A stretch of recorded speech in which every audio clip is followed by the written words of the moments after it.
Jose Luis, ഇതിലിപ്പം ഇങ്ങനെ പാമ്പുകളെ പറ്റി കേരളം പേടിച്ചിട്ടുണ്ടോ എന്ന കാര്യം സംശയമാണ്. പണ്ടും നാട്ടിൻ പുറത്തൊക്കെ പാമ്പുകളെ കണ്ടിട്ടുണ്ട്, പക്ഷേ ഇത് വീടിനകത്താണ്.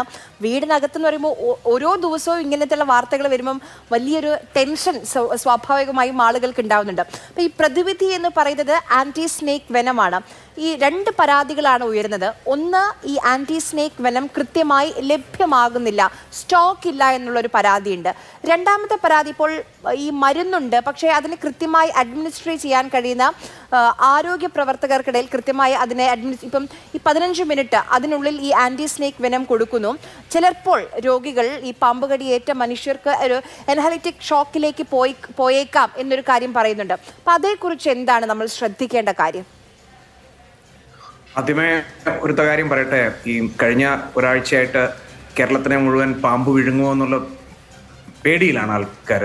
അങ്ങനെ ഒരു പേടിയുടെ ആവശ്യമില്ല. ഇതൊരു അൻവർ പറഞ്ഞ പോലെ ഇത് നമ്മുടെ ചൂട് കൂടിയതിൻ്റെ ഒരു സൈഡ് എഫക്റ്റ് ആയിട്ട് വന്നിരിക്കുന്നതാണ്.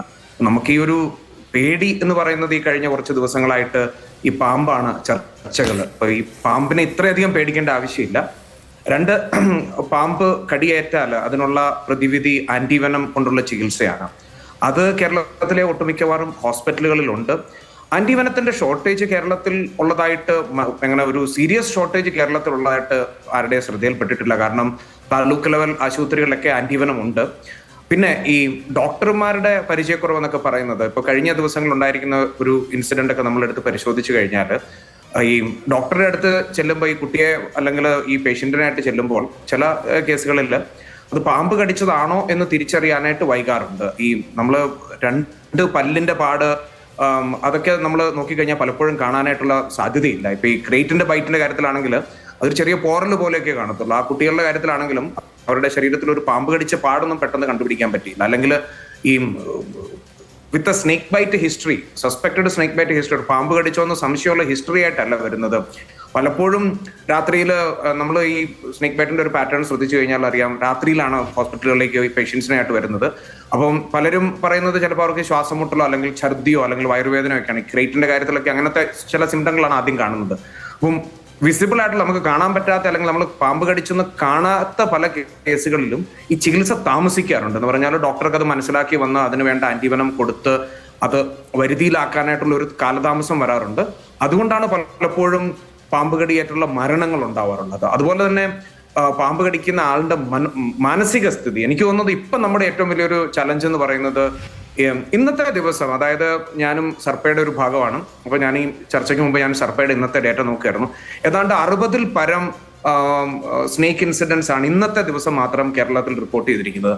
അതിൻ്റെ അകത്ത് പാമ്പിനെ പോലെ ഒന്നിനെ കണ്ടു, വീടിന്റെ സൈഡത്ത് വാഴയുടെ സൈഡിൽ ഒരു മൂർഖൻ പാമ്പ് ഇരിക്കുന്നു, ബാത്റൂമിൽ പാമ്പിന്റെ മലം കണ്ടു. ഇങ്ങനത്തെ പല പല ഇൻട്രസ്റ്റിംഗ് ആയിട്ടുള്ള പരാതികളും അല്ലെങ്കിൽ റിക്വസ്റ്റുകളും ഈ സർപ്പ ആപ്പിൽ വന്നിട്ടുണ്ട്. അപ്പൊ ഇതിന്റെയൊക്കെ അർത്ഥം എന്താണെന്ന് വെച്ചാൽ ഒരു പാനിക് മോഡിലേക്ക് നമ്മൾ വന്നിരിക്കുകയാണ്. ശരിയാണ്, നമുക്ക് ഒരു സ്നേക്ക് ബൈറ്റ് ചലഞ്ച് ഈ കഴിഞ്ഞ കുറച്ച് ദിവസങ്ങളായിട്ട് ഉണ്ടായിട്ടുണ്ട്. അത് മാനേജ് ചെയ്യാനായിട്ടുള്ള എല്ലാവിധ സജ്ജീകരണങ്ങളും കേരളത്തിലുണ്ട്. ചില കേസുകളിൽ അത് വേണ്ട സമയത്ത് ചികിത്സ കിട്ടാതെ വരുന്നു. ആശുപത്രിയിൽ എത്തിക്കാനുള്ള കാലതാമസം, ആശുപത്രിയിൽ എത്തിച്ചതിന് ശേഷം അത് പാമ്പ് കടിയാണെന്ന് മനസ്സിലാക്കാനുള്ള കാലതാമസം, അത് ഡോക്ടറുടെ കുഴപ്പമാകാം, അത് കേസ് പ്രസന്റ് ചെയ്തതിലുള്ള പ്രശ്നമാകാം. ഇതൊക്കെ കൊണ്ടാണ് വരുന്നത്. എന്റെ ഒരു അഭിപ്രായം എന്താന്ന് പറഞ്ഞാൽ, നമുക്ക് പാമ്പ് കടി ഏറ്റ് കഴിഞ്ഞാൽ ഒരു പരിഭ്രാന്തിയുടെ ആവശ്യമില്ല. അത് വളരെ സമചിത്തതയോടെ കൈകാര്യം ചെയ്യേണ്ട ഒരു മെഡിക്കൽ എമർജൻസിയാണ്. കേരളത്തിനെ സംബന്ധിച്ചിടത്തോളം ഒരു അരമണിക്കൂറിൽ എത്തിച്ചേരാവുന്ന ഹോസ്പിറ്റലുകളിൽ എത്തിച്ചേരാവുന്ന സൗകര്യങ്ങൾ നമുക്കുള്ളതാണ്. മറ്റ് ഇന്ത്യയിലെ പല സ്റ്റേറ്റുകളിലും ഉള്ള അനുഭവങ്ങൾ പോലെയല്ല.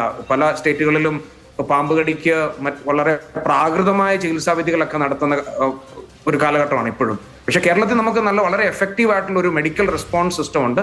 ആ മെഡിക്കൽ റെസ്പോൺസ് സിസ്റ്റത്തിനെ എഫക്റ്റീവായിട്ട് ഉപയോഗിക്കും. പിന്നെ ഒരു സസ്പെക്റ്റഡ് പാമ്പ്, ഒരു സ്നേക്ക് ബൈറ്റ് ഉണ്ടായി കഴിഞ്ഞാൽ അതിന് വേണ്ട ഫസ്റ്റ് എയ്ഡുകളുണ്ട്. അതായത് ഒന്നാമത് തന്നെ നമ്മൾ ശാന്തരായിട്ടിരിക്കുക. പാമ്പ് കടിച്ചു അത് ഇപ്പൊ തന്നെ മരിച്ചു പോകുന്നുള്ളൊരു പേടിയുടെ ആവശ്യമില്ല. കാരണം എനിക്കൊന്ന് കഴിഞ്ഞ കുറച്ച് ദിവസങ്ങളിലുള്ള ഈ സോഷ്യൽ മീഡിയ ചർച്ചകളിലും അല്ലെങ്കിൽ ചാനൽ ചർച്ചകളിലും മീഡിയ ആർട്ടിക്കിളിലൊക്കെ വന്നിരിക്കുന്ന ഒരു കാര്യം, ഈ പാമ്പ് കടി എന്ന് പറയുന്നത് ഒരു ഭയങ്കര അപകടകരമായ ഒരു സിറ്റുവേഷൻ ആണ്. ശരിയാണ്, അപകടകരമാണ്. പക്ഷെ അത് ചികിത്സിച്ച് മാറ്റാവുന്ന ഒരു കാര്യം മാത്രമാണ്. അപ്പോൾ ആ ഒരു കോൺഫിഡൻസ് ആണ് നമുക്ക് വേണ്ടത്. ആന്റിവെനത്തിന്റെ ലഭ്യത ഇതുവരെ സർപ്പ ടീമിന്റെ ശ്രദ്ധയിലോ അല്ലെങ്കിൽ ഞങ്ങൾ ഈ ഫീൽഡിൽ വർക്ക് ചെയ്യുന്ന ആൾക്കാരുടെ ശ്രദ്ധയിലോ അങ്ങനെ ഒരു ആന്റിവെനത്തിന്റെ ഒരു ഭയങ്കരമായ ദൗർലഭ്യം ഉള്ളതായിട്ട് അറിവായിട്ടില്ല. കേരളത്തിൽ ആന്റിവെനത്തിന്റെ അവൈലബിലിറ്റി വളരെ നല്ല രീതിയിലുള്ള ഒരു സംസ്ഥാനമാണ്. ഇനി അഥവാ അങ്ങനെ എന്തെങ്കിലും ഉണ്ടെങ്കിൽ ഈ ദിവസങ്ങളിൽ തന്നെ അതൊക്കെ പരിഹരിച്ച് കാണും എന്നാണ് ചോദിക്കാൻ കാരണം. ഇതിന്റെ ഒരു ഷെൽഫ് ലൈഫ് എന്ന് പറയുന്നത് 5 വർഷമാണ്. അപ്പൊ അതുകൊണ്ട് സ്റ്റോക്ക് ചെയ്യാൻ പ്രത്യേകിച്ച് സ്വകാര്യ ആശുപത്രികൾ താല്പര്യപ്പെടുന്നില്ല എന്ന് കേട്ടു. അതുകൊണ്ടാണ് ഞാൻ അങ്ങനെ ചോദിച്ചത്. ഇല്ല, ഒരു എസെൻഷ്യൽ ഡ്രഗ് ആണ്. അതായത് ആന്റിവെനം ഒട്ടുമിക്കവാറും പ്രൈവറ്റ് ഹോസ്പിറ്റലുകളിൽ ഒരു 20-25 ബെഡുള്ള ഹോസ്പിറ്റലുകളിൽ ഒരു എമർജൻസി റൂമുകളിൽ സാധാരണഗതിയിൽ സൂക്ഷിക്കുന്ന ഒരു സാധനമാണ്. ആന്റിവെനത്തിന് ഭയങ്കര വിലയൊന്നുമില്ല. ഒരു 500 അല്ലെ 600 രൂപയ്ക്ക് താഴെ കിട്ടുന്ന ഒരു മെഡിസിൻ ആണ്. അപ്പൊ അത് 5 വർഷം ഉപയോഗിക്കാവുന്നത് കൊണ്ട് തന്നെ അത് ഹോസ്പിറ്റലുകളിൽ സൂക്ഷിക്കാവുന്നതാണ്. അപ്പൊ അതൊരു വില കൂടി അല്ലെങ്കിൽ വളരെ അധികം വിലയുള്ള ഒരു മരുന്നാണ്. പണ്ട് കിട്ടിക്കൊണ്ടിരുന്ന ആന്റിവെനം നമ്മൾ കോൾഡ് ചെയിനിൽ നമ്മൾ ഫ്രിഡ്ജിൽ സൂക്ഷിക്കണമായിരുന്നു. ഇപ്പോൾ കിട്ടുന്ന ആന്റിവെനം അങ്ങനെയൊന്നുമില്ല, റൂം ടെമ്പറേച്ചറിൽ സൂക്ഷിക്കാവുന്നതാണ്. അപ്പൊ അത് സൂക്ഷിക്കാനുള്ള പ്രത്യേക സംവിധാനങ്ങളുടെ ആവശ്യമില്ല. ഒരു പൗഡർ രൂപത്തിലുള്ളതാണ്. അപ്പൊ അതൊക്കെ കൊണ്ട് തന്നെ ആന്റിവെനം സൂക്ഷിക്കുക എന്ന് പറയുന്ന ഒരു ചലഞ്ചായിട്ട് എനിക്ക് തോന്നുന്നില്ല. പിന്നെ ചില ഹോസ്പിറ്റലുകളിൽ സ്നേക്ക് ബൈറ്റ് ട്രീറ്റ് ചെയ്യുന്നില്ലായിരിക്കാം. അപ്പോൾ ഇപ്പോൾ ഫോർ എക്സാമ്പിൾ നമ്മുടെ സർപ്പയിൽ നമ്മൾ ഹോസ്പിറ്റലുകൾ കേരളത്തിലെ ആന്റിവെനം അവൈലബിൾ ആയിട്ടുള്ള അല്ലെങ്കിൽ പാമ്പുകടിക്ക് ചികിത്സയുള്ള ഹോസ്പിറ്റലുകളെല്ലാം തന്നെ നമ്മൾ അടയാളപ്പെടുത്തിയിട്ടുണ്ട്. അപ്പം നമ്മൾ ആ ഒരു മൊബൈൽ ആപ്പോ അല്ലെങ്കിൽ അങ്ങനെ ഒരു സംവിധാനങ്ങൾ ഉപയോഗിക്കുകയാണെങ്കിൽ നമുക്കറിയാം നമ്മൾ നിൽക്കുന്നതിന് ഏറ്റവും അടുത്തുള്ള ഹോസ്പിറ്റൽ എവിടെയാണ്. അവിടുത്തെ ഫോൺ നമ്പറും തന്നിട്ടുണ്ട്. ആ ഹോസ്പിറ്റലിൽ ഒന്ന് വിളിച്ച് ചോദിക്കുക, നമുക്ക് ഇങ്ങനെ ഒരു സസ്പെക്റ്റഡ് സ്നേക്ക് ബൈറ്റ് വിക്ടിം ഉണ്ട്, അദ്ദേഹത്തിനെ കൊണ്ടുവരികയാണ്, നിങ്ങളുടെ അടുത്ത് സൗകര്യങ്ങളുണ്ടോ എന്ന് ചോദിക്കുക. അങ്ങനെ ഉണ്ടെങ്കിൽ അവരും തയ്യാറായിട്ടിരിക്കും. അങ്ങനെയുള്ള ഒരു പ്രൊആക്റ്റീവ് സിസ്റ്റമാണ് നമുക്ക് ആവശ്യം. അപ്പോൾ ഒരു വലിയ ചലഞ്ചായിട്ട് നമ്മൾ ഒരു പാനിക് ബട്ടൺ പ്രസ് ചെയ്യേണ്ട ആവശ്യമില്ല എന്നുള്ളതാണ് എൻ്റെ അഭിപ്രായം. ശരി.